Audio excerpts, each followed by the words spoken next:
Bismillahirrahmanirrahim. Assalamualaikum warahmatullahi wabarakatuh. Salam sejahtera buat kita semua. Perkenalkan, nama saya Murniati, SKM MSc NIDN 0927088202, NUPTK 31597606123023. Dosen tetap pada program studi Diploma 3 Farmasi Politeknik Sandikarsa, Makassar. Video ini merupakan bagian dari pernyataan diri dalam unjuk kerja Tridharma Perguruan Tinggi atau PDD UKTPT untuk sertifikasi dosen tahun 2026 khususnya dalam bidang pengajaran. Pada kesempatan ini saya akan menjelaskan mengenai salah satu mata kuliah yang saya ampuh pada program studi Diploma 3 Farmasi, yaitu mata kuliah Biostatistik. Mata kuliah ini adalah mata kuliah yang diajarkan pada semester 4 dengan kode mata kuliah PTSK 3407 dengan beban SKS yaitu 3 SKS. Deskripsi mata kuliah Biostatistik adalah mata kuliah ini membahas konsep dasar biostatistik serta penerapannya dalam penelitian dan praktik kefarmasian.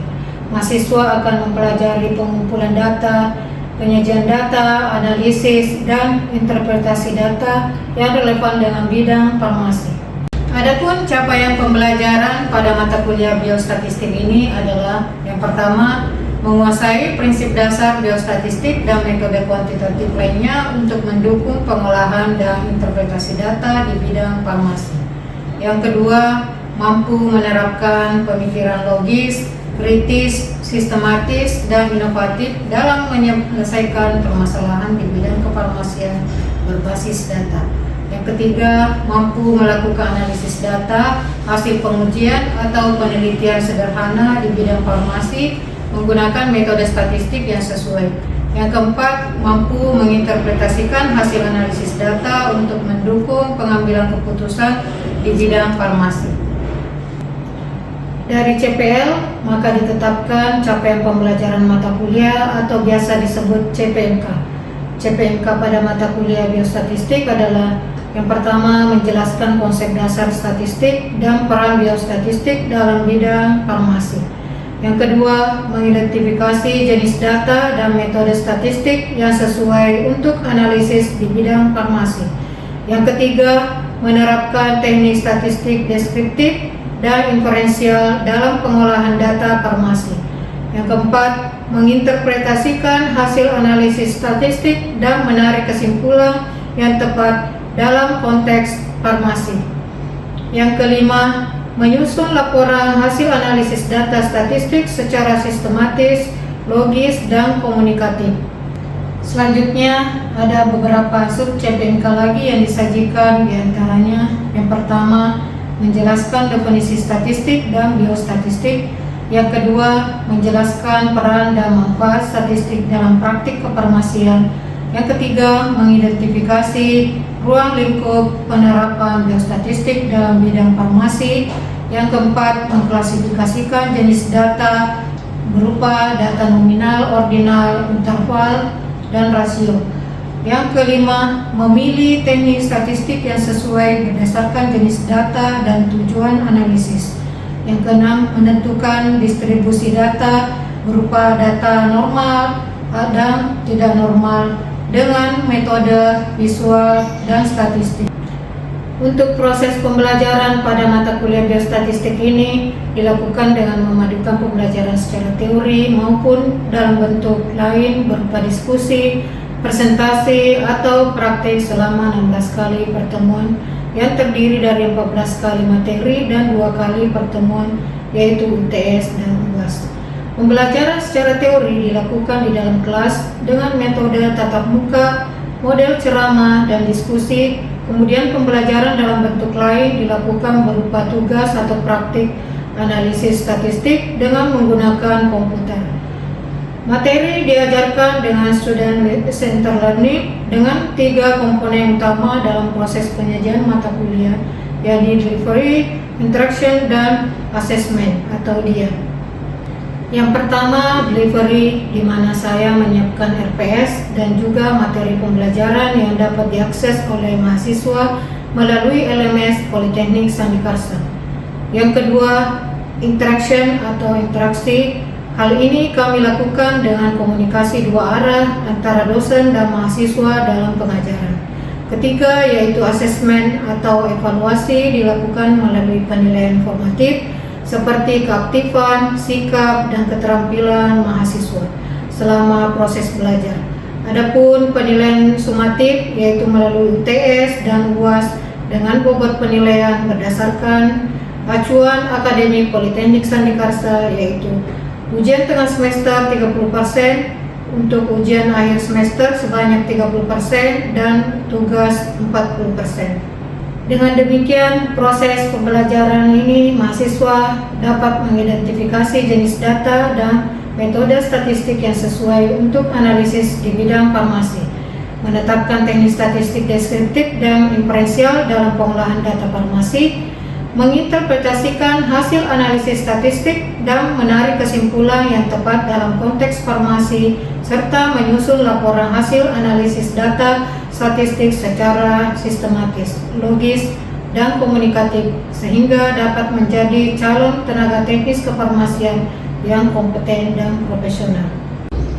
Itulah gambaran proses pembelajaran mata kuliah biostatistik. Selanjutnya kita akan menyaksikan video pengajaran mata kuliah biostatistik pertemuan ke-9 yang saya sajikan. Semoga berkenan. Terima kasih. Bismillahirrahmanirrahim. Assalamualaikum warahmatullahi wabarakatuh. Waalaikumsalam warahmatullahi wabarakatuh. Selamat pagi semua. Pagi Bu. Gimana kabar hari ini? Alhamdulillah. Ada yang tidak hadir hari ini? Hadir semua Ibu. Semua ya. Sebelum kita mulai materi kita hari ini, kita berdoa bersama ini ya. Mungkin Pak Ustadz bisa pimpin doa. Silakan. Baik. Sebelum kegiatan pada pagi hari ini, izinkan saya untuk memimpin doa bagi yang beragama Islam mengikuti saya dan teman-teman yang mungkin beragama lain setelah menyesuaikan. Berdoa dimari. Bismillahirrahmanirrahim. Alhamdulillahirabbil alamin. Arrahmanirrahim. Maliki yaumiddin. Iyyaka na'budu wa iyyaka nasta'in. Ihdinas siratal mustaqim. Siratal ladzina an'amta 'alaihim ghairil maghdubi 'alaihim waladdallin. Amin. Berdoa selesai. Baik, terima kasih. Kita lanjut ya. Untuk pertemuan kita hari ini, kita masuk ke pertemuan ke-9 dengan pokok bahasan distribusi frekuensi. Ada yang masih ingat pertemuan sebelumnya kita bahas mengenai data? Ada yang masih ingat data itu sumber data ada dua macam ya? Ada sumber data dari mana? Bisa mungkin ya boleh disebutkan sumber data statistik. Sumber datanya yang pertama itu sumber data primer, yang kedua sumber data sekunder. Ya itu ini ya, ada dua, sumber data primer dan sumber data sekunder. Primer itu diperoleh dari wawancara, jadi misalnya anak-anak sekalian melakukan penelitian, kemudian melakukan wawancara, itulah nanti data yang diperoleh dari hasil wawancara disebut data primer. Kemudian data sekunder, data yang diperoleh dari instansi, misalnya tempat penelitiannya, misalnya di puskesmas. Itu nanti data yang diperoleh dari situ, data yang sudah ada ya di puskesmas tersebut. Oke, kita untuk hari ini kita bahas distribusi frekuensi ya. Ada yang sebelumnya ada yang tahu distribusi frekuensi itu apa? Mungkin sudah ada bayangan. Ada yang bisa jelaskan sedikit?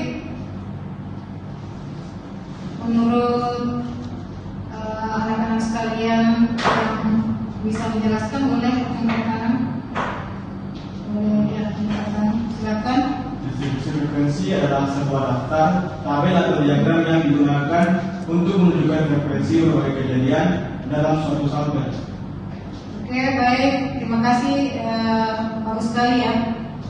Itu tadi definisinya. Itu distribusi frekuensi itu berarti kita bahas mengenai tabel ya. Tabel berarti tabel itu ada persentasenya, ada data, ada berupa karakteristik. Boleh seperti itu ya. Jadi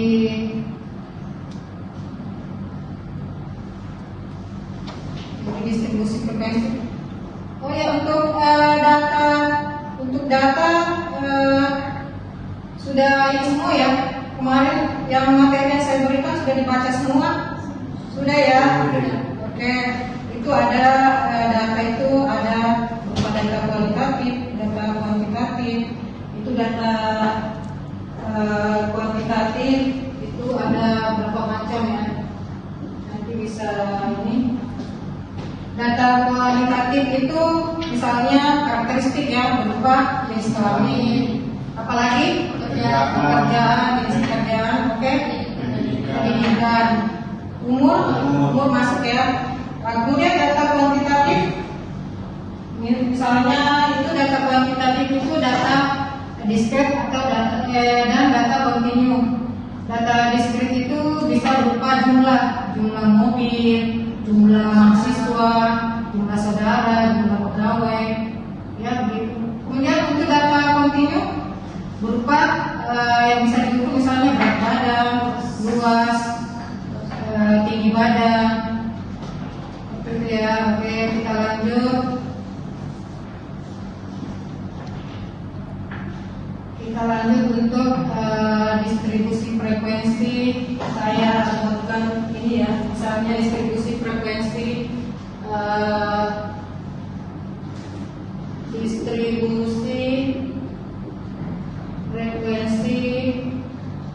jenis kelamin misalnya ya, contoh jenis kelamin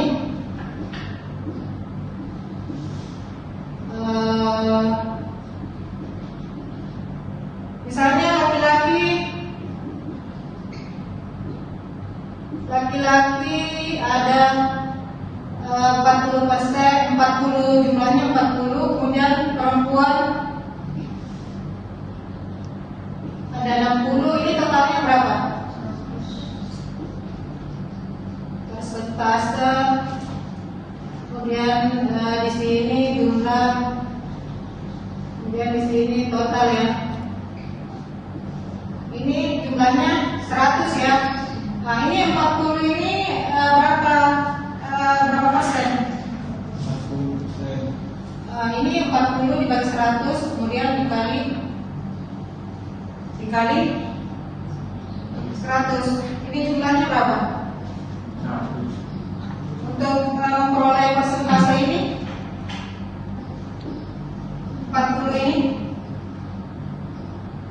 Nah, berarti 40 jumlah 40 ini berarti 40%. Ini 60. Nah, ini harus ingat totalnya itu. Nanti misalnya kalau Anda menghitung ada misalnya 40,5 atau 40,445 itu harus ini ya, harus totalnya 100% ya. Jadi harus Anda gunakan lagi totalnya harus 100%. Inilah tabel distribusi frekuensi jenis kelamin. Nah, itu untuk karakteristik umur juga seperti itu.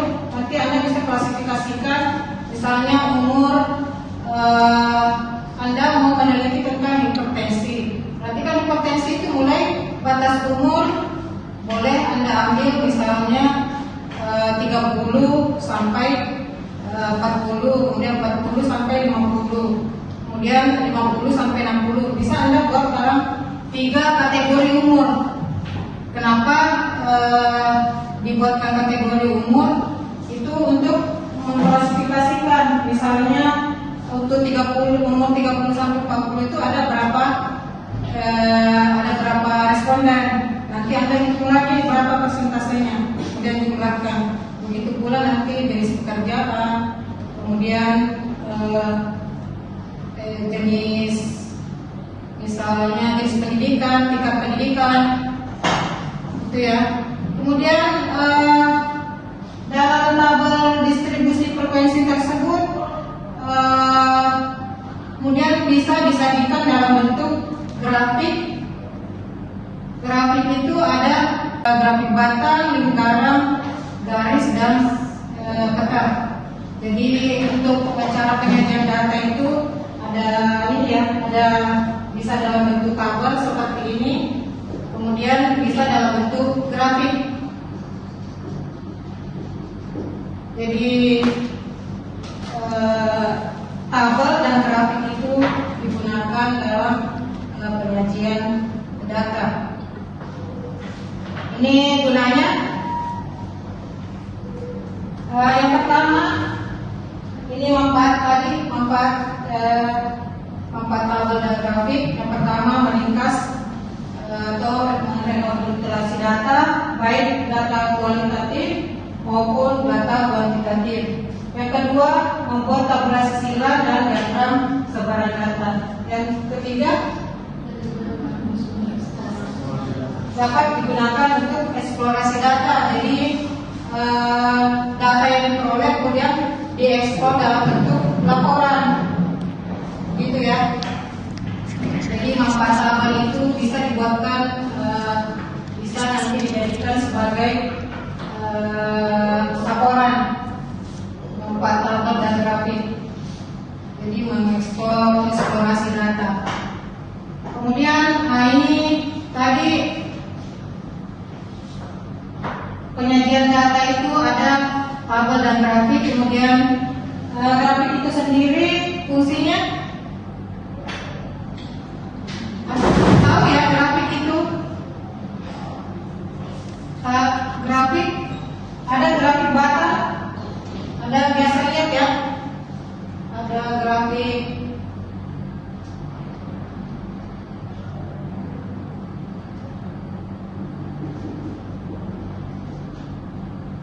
misalnya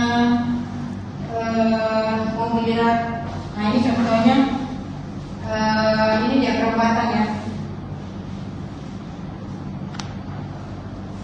Untuk mempresentasikan data kuantitatif maupun kualitatif yang telah dirangkum dalam frekuensi relatif atau persen distribusi frekuensi.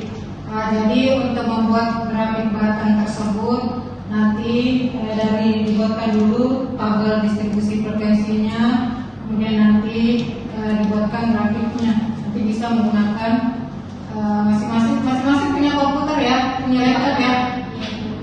Oke. Nah, ini contoh grafiknya. Nah, kemudian grafik berikutnya dalam bentuk lingkaran. Grafik atau diagram lingkaran ini digunakan untuk sama ya, untuk presentasikan distribusi frekuensi dari data kualitatif maupun data kuantitatif yang telah dikelompokkan. Nah, tadi itu setelah dikelompokkan mana laki-laki, mana perempuan, kemudian mana yang yang tingkat pendidikannya SD ada berapa orang, kemudian tingkat pendidikannya SMP berapa orang, kemudian yang dengan tingkat pendidikan SMA atau itu jumlahnya berapa orang, kemudian Anda kelompokkan dalam bentuk tabel. Nah, setelah itu Anda buatkan diagram lingkaran. Sama halnya yang ini ya, yang diagram batang tadi, fungsinya sama. Oke. Ini contohnya. Nah, jadi seperti ini ya. Nah, ini tadi laki-laki bisa Anda buatkan diagram lingkaran seperti ini. Jadi ini persentasenya 40 dan 60%. Nah, ini nanti bisa di ini dua ya, bagi dua ada 40%, 50% untuk perempuan. Nah, itu tadi untuk diagram ini contoh untuk proporsi kasus DPD di Taman Raya. Ini diagram lingkarannya. Oke, sampai di sini ada pertanyaan? Kalau tidak ada pertanyaan, ini ya, kita lanjut. Ini ada tugas untuk di kelas, karena ini masih ada waktu beberapa menit. Kita bisa ini ya, latihan membuat ini, melengkapi tabel distribusi frekuensi. Nanti bisa dilengkapi di sini. Ini untuk jumlah 25 itu berapa persen. Setelah ini dilengkapi, kita semua bawa laptop ya. Oke, untuk nanti dilengkapi persentasenya, kemudian lanjut. Nah, ini dari tabel ini, kemudian kita lanjut nanti latihan membuat diagram bata dan diagram lingkaran. Itu ya. Ini nomor 1, 2 dulu yang dibuat. Ini 1, 2, kemudian ada yang mau ditanyakan sampai di sini? Ada pertanyaan? Nah, jadi ini ada tabel jenis pekerjaan, ada PNS, TNI, pegawai swasta, petani, nelayan, pedagang, buruh bangunan, dan yang tidak bekerja. Itu ada jumlahnya 120 orang. Ini berapa persentasenya masing-masing jenis pekerjaan tersebut. Ini totalnya harus ini ya, harus 100%. Nah, jadi di sini berapa harus 100%. Ya, kita ini sebelum kita mulai latihannya, untuk materi hari ini saya tutup dulu ya. Terus kemudian kita lanjut untuk latihan. Baik, terima kasih untuk hari ini. Saya cukupkan dengan ucapan alhamdulillahirobbilalamin. Materi hari ini, pertemuan kita hari ini cukup sekian. Terima kasih. Assalamualaikum warahmatullahi wabarakatuh. Waalaikumsalam warahmatullahi wabarakatuh. Selamat pagi. Terima kasih ya semua.